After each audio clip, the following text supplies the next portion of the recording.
Hello everyone, আসসালামু আলাইকুম। আমি আরিফ হোসেন শুভ গ্রাম বাংলা টিভির পক্ষ থেকে আপনাদেরকে স্বাগতম। সম্মানিত ভিউয়ার্স, আজ আমি আপনাদেরকে দেখাবো গ্রামের অতি সাধারণ সহজ সরল ছেলেদের কিছু ফুটবল খেলার অংশ। তো এটি হচ্ছে যে আমাদের গ্রামের সেই ঐতিহাসিক একটি খেলা বললেই চলে। সবসময় আমরা যেটা খেলে থাকি ফুটবল ম্যাচ। তো এটা হচ্ছে যে আমাদের গ্রাম এলাকায়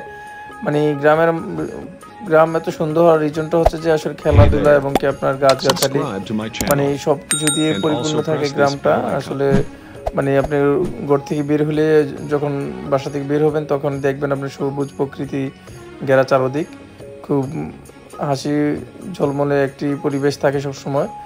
খেলাধুলা আপনি সব বিষয়টা একদম ইজিলিভাবে করতে পারবেন, ঘোরাফেরা করতে পারবেন।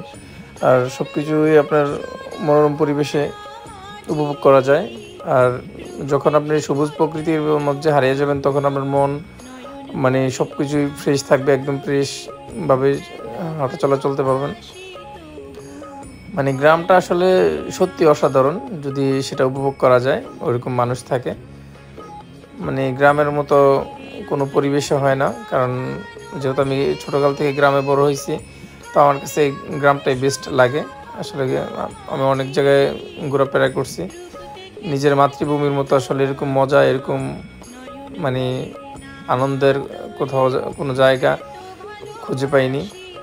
তো আমার কাছে গ্রামের অতি সাধারণ মানুষের গ্রামের কথাবার্তা, চলাফেরা সব কিছুই ভালো লাগে।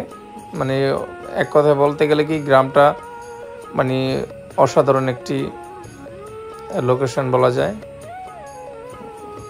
গ্রাম আসলে এতটা সুন্দর যে কখনো না আসবে গ্রামটাকে, কখনো নিজের মতো করে না উপভোগ করবে, সে কখনো বুঝতে পারবে না যে গ্রামটা কত সুন্দর। আসলে একটি কথা বলতে কি, গ্রামের যে সৌন্দর্য আসলে এগুলো মুখে বলে কখনো শেষ করা যাবে না। এইগুলো আসলে দেখতে হলে, করতে হলে গ্রামে আসতে হবে, গ্রামটাকে ঘুরে ঘুরে উপভোগ করতে হবে। যারা শহরে থাকে তাদের জন্য আসলে, আর যারা প্রবাসী বিদেশ থাকেন তারাও দেশে আসলে নিজের গ্রাম, নিজের এলাকা উপভোগ করবেন, ঘুরবেন। আসলে বাংলাদেশটা সবুজ প্রকৃতিতে ঘেরা চারদিক, সত্যি অসাধারণ। যেহেতু আমি গ্রামে থাকি, আসলে আমার কাছে সবচেয়ে ভালো লাগে গ্রামটাই। গ্রামের সৌন্দর্য আসলে বলে শেষ করা যাবে না। আমি যদি হাজারবার বলি যে গ্রামটা